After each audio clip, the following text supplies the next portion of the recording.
नमस्कार, आप देख रहे हैं सी न्यूज भारत और मैं हूं आपके साथ आस्था पांडे। आज के अलीगढ़ बुलेटिन में बात होगी वक्फ बोर्ड की जमीन को लेकर उठे विवाद की, जहां नगर निगम पर बोर्ड लगाने का आरोप लगा है।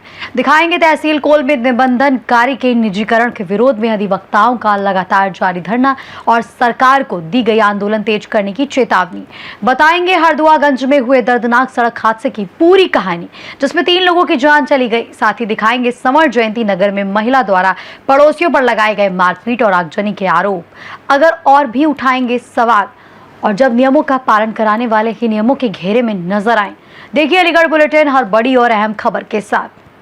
खबर अलीगढ़ से है, जहां थाना रोरावट क्षेत्र के शाहजमाल स्थित पोतना गड्ढा इलाके में भूमि को लेकर विवाद सामने आया है। सुन्नी वक्फ बोर्ड के प्रतिनिधियों ने बड़ा आरोप लगाया है कि नगर निगम की टीम ने वक्फ बोर्ड की भूमि पर अपना बोर्ड लगा दिया है। मौके पर पहुंचे सुन्नी वक्फ बोर्ड के सेक्रेटरी मोइन मोनू ने दावा किया कि संबंधित भूमि सुन्नी वक्फ बोर्ड संख्या 63 की संपत्ति है। उनके अनुसार इस भूमि का रिकॉर्ड संख्या 2516 और इसका कुल रकबा करीब 72 बीघा दर्ज है। मोइन मोनू ने बड़ा आरोप लगाया कि नगर निगम और कुछ स्थानीय नेताओं द्वारा वक्फ बोर्ड की जमीन पर कब्जा करने का प्रयास किया जा रहा है। उन्होंने ये भी कहा कि इससे पहले भी उक्त स्थान पर नगर निगम का बोर्ड लगाया गया था, जैसे वक्फ बोर्ड की ओर से हटाया गया था, लेकिन अब दोबारा वक्फ बोर्ड लगा दिया गया है। सेक्रेटरी मोइन मोनू ने कहा कि वो इस दौरे पर पूरे मामले की शिकायत शहर मुफ्ती और जिलाधिकारी से करेंगे। साथ ही उन्होंने वक्फ बोर्ड की भूमि की सुरक्षा सुनिश्चित करने और मामले की निष्पक्ष जांच कराने की मांग की है। वक्फ नंबर 63 का पोतना गड्ढा है, इसका नंबर 2516 है। ये 72 बीघा का नंबर है हमारा। इस पर नगर निगम यहाँ के कुछ मिलीभगत यहाँ के नेता करके इसको हमारी ज़मीन को घिरवा रहे हैं। ये बहुत गलत हो रहा है और बिल्कुल तानाशाही हो रही है। पहले भी बोर्ड लगा दिया था, बोर्ड हट गया था। यहाँ वक्फ 63 का बोर्ड भी था, उस बोर्ड को भी चोरी करवा दिया है। ये ज़मीन वक्फ 63 की है और इस पर जो नज़र डाल रहे हैं इसमें कभी कामयाबी नहीं मिलेगी। जो नगर निगम के दलाल और जो कौम के दलाल इसको कर रहे हैं उनको कभी कामयाबी नहीं मिलेगी इसमें करने के लिए। यहाँ इसमें पूरी जनता लड़ेगी। हम मुफ्ती साहब के पास भी जा रहे हैं और हम नगर आयोग से बात भी करेंगे। हम डीएम का भी धरना देंगे कि हमारी ज़मीन कैसे घेर लेंगे और नक्शा दिखाएं कैसे कर क्या घेरने आए। नाम से कोई बात करी ना कुछ करी, ज़मीन घेर रहे हैं। हमारी 72 बीघा का ये नंबर है, हमारा नाप के दे दें कहाँ पर नंबर है। ऐसे हम ये गुंडागर्दी नहीं करने देंगे। ये नगर निगम की टीम आई, तम्बाकू तरीके से अपने यहाँ बोर्ड लगा गई है और हर जगह जहाँ भी इन लोग ये ज़मीन देख रहे हैं वहीं ये नगर निगम अपना कब्जा कर रही है, जबकि हमारे पास पूरे कागज़ हैं, हर चीज़ हमारे पास लिखत रहेगी। ये लोग दबंगी कर रहे हैं। कुछ यहाँ के नेता जैसे कि पार्षद यहाँ का, उनके आपस में मिली भगत से ये काम हो रहा है। अलीगढ़ से सी न्यूज़ संवाददाता संजीव शर्मा की रिपोर्ट।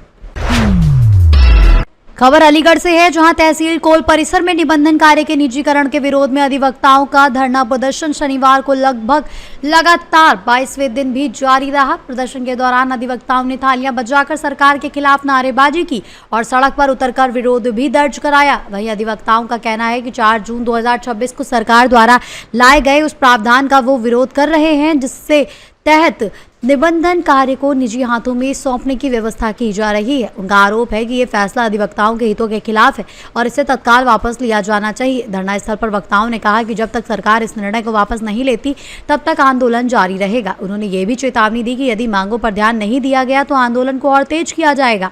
अधिवक्ताओं ने सोमवार को आंदोलन के अगले चरण की घोषणा करते हुए बताया कि वो सरकार विरोधी नारों के साथ एक विशाल रैली निकालेंगे। अधिवक्ताओं ने सरकार से जल्द निर्णय वापस लेने की मांग करते हुए कहा कि मांगे पूरी नहीं होने पर आंदोलन को और उग्र किया जाएगा। निजी जो संपत्ति है सरकार की, पहले उससे शुरुआत कर रहे हैं। जैसे एडीए है, आपका ट्रांसपोर्ट नगर है, यूपीडा है, यूपी सीडा है। पहले सरकार उसके लिए कह रही है कि साहब हम इसे कर रहे हैं, उसके बाद पूरा निजीकरण कर देंगे। ये 4 जून 2026 के आदेश के बावजूद ही, अध्यादेश के बावजूद हम लोग यहाँ धरने पर बैठे हुए हैं। 5 जून से अभी एसडीएम साहब आई थी, क्या आश्वासन देकर गई थी? एसडीएम साहब आई थी, एआईजी साहब आए थे, एडीएम साहब आए थे। उन्होंने कहा हम आपके ज्ञापन को आगे शासन तक पहुँचाएंगे। हमारे हाथ में कुछ नहीं है, हम कुछ नहीं कर सकते। शासन से जो आदेश आएगा वही मान्य होगा। अगला कदम क्या रहेगा आपका? अगला कदम हमारा ये है, सरकार नहीं सुनती है तो हम सोमवार को करीब यहाँ से 11 बजे जुलूस के रूप में जिलाधिकारी महोदय क्या जाएंगे सरकार विरोधी नारे लगाते हुए और ये जोरदारी से विरोध करेंगे हम लोग वहाँ पर। अब तक कितने दिन हो चुके हैं आपको, क्या क्या आपने किया? मैं करीब आज तक 22 दिन हो चुके हैं, 22-23 दिन हो चुके हैं। 5 तारीख से हैं हम लोग और नारेबाजी या थाली थाली का प्रोग्राम हुआ है। यहाँ से धरना स्थल से हम मन्ना देवी होते हुए मसूदाबाद चौराहे तक गए और पूरे जोश के साथ अब एक भी रजिस्ट्री कार्यालय में नहीं होने देंगे, कोई भी न शादी रजिस्ट्रेशन होने देंगे, ना ही कुछ करेंगे। क्योंकि जो जिस सरकार जो ऐसी तानाशाही सरकार है, ऐसी सरकार को हम जड़ से उखाड़ फेंकेंगे। हम लोग अपने ही बलबूते पे रोजगार लिया है हम लोगों ने, सरकार ने हमें कोई रोजगार नहीं दिया है। जो सरकार हमें रोजगार नहीं दे सकती तो सरकार को रोजगार छीनने का हमारा क्या अधिकार है। ऐसी सरकार हमें इस बार अवश्य बदल देंगे हम, यदि हट धर्मता रही तो सरकार। अध्यक्ष जी क्या नाम है आपका? मैं ओम प्रकाश शर्मा जी, एडवोकेट अध्यक्ष तहसील राजस्वामी एसोसिएशन तहसील कोल जिला। अभी आपने जो थाली बजा करके प्रदर्शन किया है, किसके विरोध में ये प्रदर्शन आपके द्वारा किया गया है? देखिए, आपने देखा कि हमने थाली बजा के पुरजोर रूप से धरना प्रदर्शन करते हुए और रोड पर जो प्रदर्शन किया है वो 4 जून 2026 को एक काला कानून हमारे निबंधन कार्य को निजीकरण हाथों में सौंपने के लिए सरकार ने काला कानून लाई है, उसके विरोध में हमने ये धरना प्रदर्शन किया। तो कब तक रहेगा ये सरकार जब तक ये काला कानून वापस नहीं लेगी, ये धरना प्रदर्शन हमारा इसी तरीके से चलेगा और उससे भी उग्र रूप धारण करेगा। अगला कदम क्या है? अगला कदम हमारा ये है कि हम सोमवार को सरकार विरोधी नारे लगाते हुए एक बहुत विशाल रैली लेकर सरकार विरोधी नारे लगाते हुए जुलूस की श्रेणी में कलेक्ट्रेट तक जाएंगे और वहाँ से जुलूस के रूप में ही पूरे में जोरदार प्रदर्शन करते हुए वापस तहसील को धरना प्रदर्शन पर जाएंगे। अलीगढ़ से सी न्यूज़ संवाददाता संजीव शर्मा की रिपोर्ट। खबर अलीगढ़ से है, जहां जनपद के थाना अर्दुआगंज क्षेत्र में शनिवार दोपहर करीब 2:30 बजे एक दर्दनाक सड़क हादसा हो गया। डायल 112 के माध्यम से सूचना मिली कि रामघाट रोड स्थित कलाई बम्बा के पास निर्माणाधीन सड़क के निकट एक एक्सयूवी कार और मोटरसाइकिल के बीच टक्कर हो गई। सूचना मिलते ही स्थानीय पुलिस मौके पर पहुंची और हादसे में घायल लोगों को तत्काल उपचार के लिए मेडिकल कॉलेज भेजा गया। उपचार के दौरान 3 लोगों की दुखद मृत्यु हो गई, जबकि चौथे घायल का इलाज जारी है। पुलिस के अनुसार घायल की स्थिति फिलहाल खतरे से बाहर बताई जा रही है। पुलिस ने घटना में शामिल एक्सयूवी वाहन और उसके चालक को हिरासत में ले लिया है। मामले में तहरीर प्राप्त कर आवश्यक विधिक कार्रवाई की जा रही है। पुलिस प्रशासन ने हादसे के कारणों की जाँच शुरू कर दी है। करीब 2:30 बजे डायल 112 से सूचना प्राप्त हुई कि कलाई बम्बा जो थाना हरदुआगंज क्षेत्र के रामघाट रोड पर है, वहां पर निर्माणाधीन रोड के पास एक्सयूवी और मोटरसाइकिल में एक्सीडेंट हो गया है। मौके पर स्थानीय पुलिस पहुंची, सभी घायलों को उपचार के लिए मेडिकल कॉलेज अलीगढ़ भेजा गया, जहां पर उपचार के दौरान 3 व्यक्तियों की दुखद मृत्यु हो गई एवं चौथे व्यक्ति का इलाज चल रहा है। वह खतरे से बाहर है, उनकी स्थिति स्थिर है। घटना कारित करने वाले वाहन टीयूवी और उसके ड्राइवर को पकड़ लिया गया है। घटनास्थल का निरीक्षण मेरे द्वारा व उच्च अधिकारियों द्वारा किया गया है। इस संबंध में तहरीर प्राप्त कर वैधानिक कार्रवाई अमल में लाई जा रही है।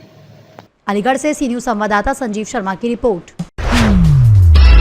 खबर अलीगढ़ से है, जहां थाना क्वारसी क्षेत्र के संवर जयंती नगर स्थित बिजली घर इलाके में एडीए द्वारा बनाए गए फ्लैट में पिछले 10 वर्षों से रह रही एक महिला ने पड़ोसियों पर उत्पीड़न का बड़ा आरोप लगाया है। पीड़िता का कहना है कि पड़ोसी महिला और पुरुष आए दिन उसके साथ मारपीट करते हैं। महिला ने आरोप ये भी लगाया कि विगत दिनों दबंग पड़ोसियों ने उसके फ्लैट में आग लगा दी थी। मारपीट और आगजनी की शिकायत स्थानीय पुलिस से की गई, लेकिन कार्रवाई न होने पर पीड़िता ने एसएसपी कार्यालय पहुंचकर शिकायत की और कार्रवाई की मांग की। आपका गोमावती कहाँ की रहने वाली हो? बिजली घर सूरजंती थाना कौन सा पड़ता है? पास से। किस मामले की शिकायत लेके आई हो आज? मैं मारी हूँ। किसने मारी हो? आग लगाई है मेरे घर में, ममता ने और अमित ने और सरिता ने और सपना ने। क्यों मारते हैं ये लोग? ये मारते हैं, मैं फ्री रहती हूँ इसलिए। मुझे कोई बाबा दे गए फ्लैट, तो वो कह गए कि आप रहना, जब मैं खाली कराऊंगा जब खाली कर देना। ये मुझे मारती हैं। इसकी शिकायत की आपने थाने में? हाँ मैंने करी, 2 बार कर दी, कोई सुनता नहीं है मेरी। अब आप क्या चाहती हो? मैं चाहती हूँ जेल चली जाए, थाने कार्रवाई करो और मेरे को माँ संतान से रहना चाहिए मुझे। और नहीं नो कहती है घर में आग लगा दूंगी और तुझे जिंदी जला दूंगी इसी में। आज आप कहाँ पर आई हो? हाँ आज आप कहाँ पर आई हो?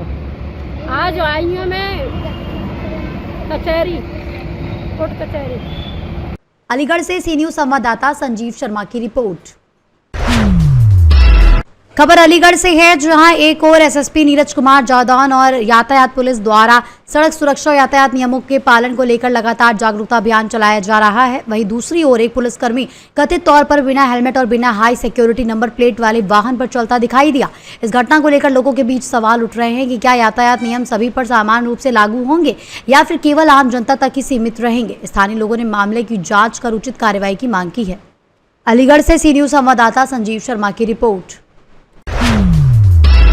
खबर अलीगढ़ से है, जहां थाना जमा पुलिस और क्रिमिनल इंटेलिजेंस विंग नगर की संयुक्त टीम ने 25,000 रुपए के इनामी आरोपी फरमान को पुलिस मुठभेड़ के दौरान गिरफ्तार कर लिया। आरोपी फरमान पुत्र शाहिद शाह जमाल क्षेत्र का निवासी बताया जा रहा है और थाना क्वारसी में दर्ज गोवध निवारण अधिनियम के मुकदमे में लंबे समय से वांछित चल रहा था। पुलिस के अनुसार आरोपी की गिरफ्तारी के लिए न्यायालय में वारंट जारी था तथा उस पर 25,000 रुपए का इनाम भी घोषित किया गया था। कार्रवाई के दौरान आरोपी घायल हो गया, जिसे उपचार के लिए जिला अस्पताल में भर्ती कराया गया है। पुलिस ने आरोपी के कब्जे से एक अवैध तमंचा, कारतूस और एक होंडा साइन मोटरसाइकिल बरामद करने का दावा भी किया है। वहीं मामले में पुलिस ने मुठभेड़ और आर्म्स एक्ट की संबंधित धाराओं में अलग मुकदमा दर्ज कर आगे की विधिक कार्रवाई शुरू कर दी है।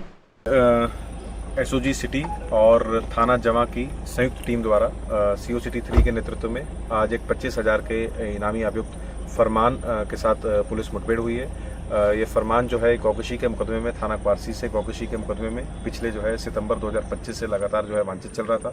श्रीमान एसएसपी महोदय द्वारा इसके ऊपर जो है जनपद से 25,000 रुपये का इनाम घोषित किया गया था। तभी से लगातार जो है अभियुक्त की गिरफ्तारी हेतु जो है टीमें लगातार प्रयासरत थी। आज जो हमारी सिटी एसओजी टीम के पास इनपुट थी कि इसकी जो है मूवमेंट जो है सीडीएफ क्षेत्र में है और कोई ना कोई अपने साथियों के साथ घटना करने के फिराक में है। इसी में जब उसको जो है गिरफ्तार करने का जब प्रयास किया गया तो उसके द्वारा जो है पुलिस पार्टी पर फायर किया गया। इसकी घेराबंदी कर जब गिरफ्तारी का प्रयास किया जा रहा था तब इसके द्वारा पुलिस पर फायर किया गया। पुलिस द्वारा जब आत्मरक्षार्थ जब सूक्ष्म फायरिंग की गई तो उसमें जो है अभियुक्त फरमान जो घायल हुआ है। इसका एक अन्य जो साथी है वो मौके से फरार हो गया है। इसके पास से एक बिना नंबर प्लेट की एक मोटरसाइकिल, एक अवैध 315 बोर का एक तमंचा और जिंदा खोखा कारतूस इसके पास से जो है बरामद हुए हैं। इसकी जो है क्रिमिनल हिस्ट्री जो अभी तक देखी गई है, इसके ऊपर पुराने भी जो है गौकशी के और अन्य संगीन धाराओं के जो है मुकदमे इसके ऊपर पंजीकृत हैं। फिलहाल अभियुक्त को जो है मेडिकल उपचार हेतु जो है हॉस्पिटल में ले जाया गया है और मौके पर फील्ड यूनिट द्वारा जो है मौका मुआयना किया जा रहा है, साक्ष्य संकलन किया जा रहा है और अग्रिम विधिक कार्रवाई इसमें की जा रही है। अलीगढ़ से सी न्यूज संवाददाता संजीव शर्मा की रिपोर्ट। फिलहाल के लिए इस अलीगढ़ बुलेटिन में बस इतना ही। बाकी देश और दुनिया की तमाम बड़ी खबरों के लिए बने रहिए जी न्यूज भारत के साथ।